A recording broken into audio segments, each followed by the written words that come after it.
1 মিনিটে বটি ধার করুন, মরিচা দূর করুন। 5 বছরেও বটির ধার নষ্ট হবে না, মরিচা পড়বে না। আজ আপনাদের সাথে বটি ধার করার এবং মরিচা দূর করার অত্যন্ত সহজ একটা পদ্ধতি দেখাবো, যে পদ্ধতি অনুসরণ করে আপনি ঘরে বসে থেকেই বটি একদমই নতুনের মতো চকচকে ঝকঝকে করে নিতে পারবেন এবং অনেক বেশি ধারালো করে নিতে পারবেন।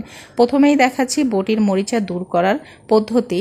বটিটা দেখে নিশ্চয়ই বুঝতে পারছেন কতটা বেশি মরিচা ধরেছে এবং দাগ পড়ে গেছে। এই মরিচা দূর করার জন্য প্রথমেই আমি একটু টুথপেস্ট দিয়ে দিয়েছি আর পানি দিয়েছি। এখানে নিয়েছি সিরিজ কাগজ বা সিরিজ পেপার, পানি দিয়ে একটু ভিজিয়ে নিচ্ছি আর এই সিরিজ পেপারটা দিয়ে বটিটা আমি ঘষে নিব। টুথপেস্ট দেওয়ার কারণে কিন্তু এর থেকে ময়লাটা খুব সহজেই উঠে আসবে। আপনি শুধুমাত্র সিরিজ কাগজ দিয়ে যদি ঘষে নেন সেই ক্ষেত্রে কিন্তু ময়লাটা এত বেশি উঠবে না। আপনি টুথপেস্ট দেওয়ার পরে সিরিজ কাগজ দিয়ে যদি উঠে নেন তাহলে মরিচাটা খুব দ্রুতভাবে উঠে আসবে এবং মিনিটের মধ্যেই আপনি বটির মরিচা দূর করে নিতে পারবেন। পানি দিয়ে একটু ধুয়ে আপনাদেরকে দেখাচ্ছি আগের তুলনায় কতটা বেশি পরিষ্কার হয়ে গেছে। এবার আমি আপনাদেরকে দেখাবো বটিটা কিভাবে ধার করবেন। এজন্য আমি এখানে বালি নিয়েছি, শুকনো বালি। এই বটির উপরে সামান্য একটু ছিটিয়ে দিচ্ছি আর নিয়েছি ওষুধের খালি প্যাকেট। একটু মোটা বা শক্ত টাইপের ওষুধের খালি প্যাকেটগুলো নেওয়ার চেষ্টা করবেন। বালিটা দেওয়ার পরে ওষুধের খালি প্যাকেটটা দিয়ে আমি ঘষে নিচ্ছি। ওষুধের খালি প্যাকেট এবং বালি দিয়ে ঘষে নেওয়ার কারণে বটিটা কিন্তু ধারালো হয়ে যাবে। সিরিজ কাগজ দিয়ে বা পেপার দিয়ে আপনি ঘষলে বটিটা চকচকে ঝকঝকে পরিষ্কার হবে কিন্তু ধারালো হবে না। কিন্তু আপনি ওষুধের খালি প্যাকেট এবং বালি দিয়ে যদি ঘষে নেন তাহলে বটিটা ধার হবে।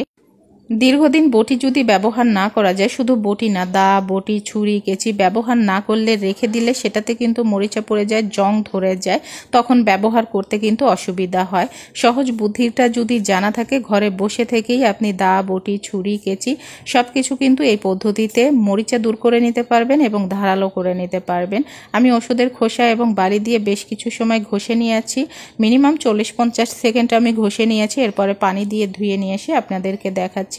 এই বটিটা কিন্তু অনেক বেশি ধারালো হয়ে গেছে এবং মরিচা দূর হয়ে গেছে, একদমই নতুনের মতো ঝকঝকে চকচকে হয়ে গেছে। হাতের নাগালে থাকা জিনিস দিয়েই কিন্তু আমাদের সংসারের টুকিটাকি এই কাজগুলো আমরা করে নিতে পারি। আজকের এই টিপসটা বিশেষ করে গৃহিণীদের অনেক বেশি উপকারে আসবে, এটা আমি আশা করি। বটিতে ধার কমে গেলে অনেকেই দোকানে পাঠান, সেটা কিন্তু খরচেরও ব্যাপার, টাকা পয়সা লাগে বটি ধার করতে। সেটা না করে ঘরে বসে থেকেই আপনি বটিটা ধার করতে পারেন, মরিচা দূর করতে পারেন।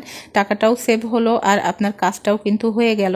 এটাতে অনেক বেশি বটি ধারালো হয়ে যায় এবং মরিচা তো দূর হয়েই যায়, আপনাদেরকে দেখিয়ে দিয়েছি। আর এটা যদি আপনারা করেন 4-5 বছর অনায়াসে কিন্তু বটি ব্যবহার করতে পারবেন, ধার নষ্ট হবে না, মরিচাও ধরবে না। ভালো লাগলে ট্রাই করবেন। ধন্যবাদ।